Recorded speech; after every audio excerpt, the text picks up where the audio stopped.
Hi. So today is my birthday.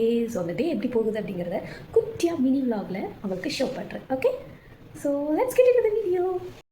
So எந்த ஒரு புது ட்ரெஸ் போடுறதுக்கு முன்னாடி அதில் மஞ்சள் வச்சுட்டு போடணும்னு சொல்லுவாங்க வீட்டில். ஸோ அதனால் குடுகுடுன்னு வந்து ட்ரெஸ்ஸுக்கு மஞ்சள் வச்சுட்டு ஸோ குயிக்காக நீட்டாக ஒரு மேக்கப் போட்டு கிளம்பிட்டு, ஸோ அதுக்கப்புறம் அவங்க ஹஸ்பண்ட் வந்து கேக் கட்டிங்காக ரெடி பண்ணி வச்சுருந்தாங்க. ஸோ அங்கே போய் உட்காந்து கேக் கட் பண்ணேன்.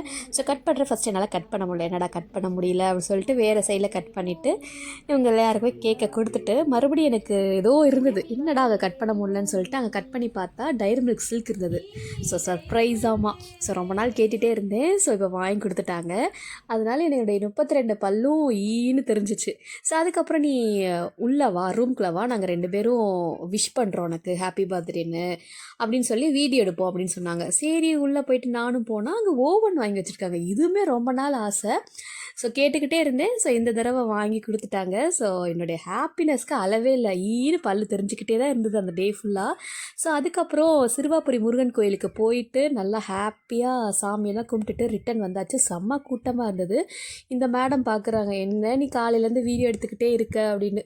ஸோ டயரில் தூங்கிட்டாங்க. அதுக்கப்புறம் வீட்டுக்கு வந்துட்டு கொஞ்சம் நேரம் ரெஸ்ட் எடுத்துகிட்டு ஹஸ்பண்ட் ஒரு ஃபங்க்ஷன் இருக்குன்னு சொல்லிட்டு கிளம்பி போயிட்டாங்க. எனக்கு லஞ்ச் வந்து வாங்கி கொடுத்துட்டு போனாங்க, பிரியாணி, சிக்கன் 555.